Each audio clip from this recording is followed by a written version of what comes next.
Thumbnail সুন্দর হয় না, কি করব,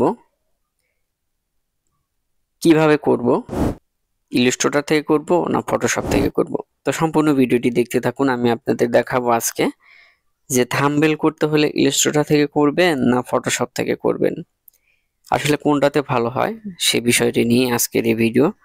তো যাদের থাম্বনেলে জটিলতা রয়েছে, থাম্বনেল তৈরি করতে পারেন না, ভালো ভালো কালার হয় না, সুন্দর হয় না, তো আজকের ভিডিওটি দেখলে আপনার সাধারণ ধারণা সেটি।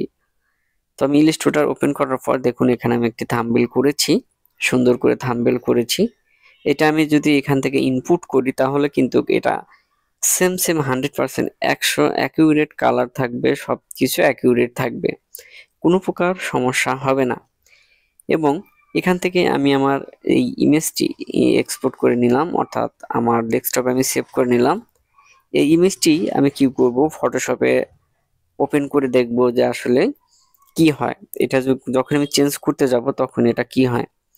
সো এটার কারণ হলো যে ফটোশপের যে কালার কারেকশন এবং ইলাস্ট্রেটরের যে কালার কারেকশন সেটি কিন্তু সঠিকভাবে ম্যানেজমেন্ট করে কিনা সেটি দেখাবো।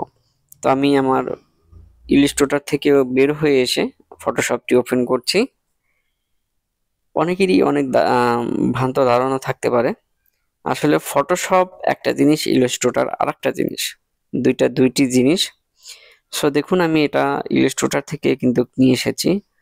দেখতে পাচ্ছেন থাম্বনেলটি কিন্তু খুবই সুন্দর দেখাচ্ছে এবং কালার কারেকশন, লেখাগুলো সবগুলো, ব্যাকগ্রাউন্ড থেকে শুরু করে সবগুলো কিন্তু ভালো আছে।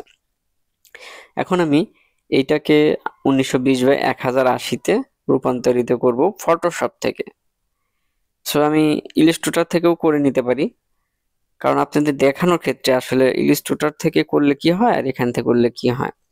তো আমি এখানে 1920x1080 পিক্সেল দিয়ে দেবো এবং 1080 পিক্সেল দিয়ে আমি এইচডি তে কনভার্ট করে নেব।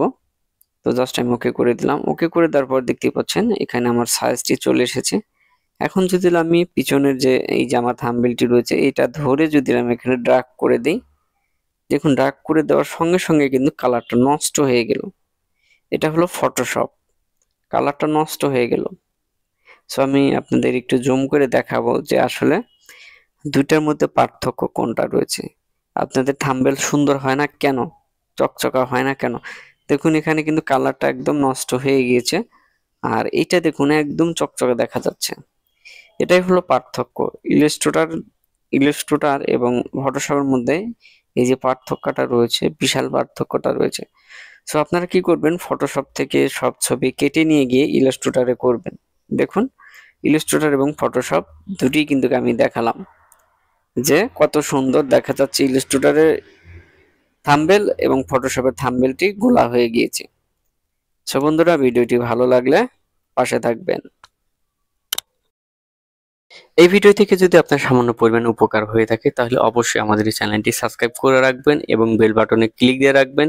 এ ধরনের নতুন নতুন ভিডিও পেতে জাস্ট নোটিফিকেশন মেসেজ চলে যাবে আপনাদের মোবাইলে।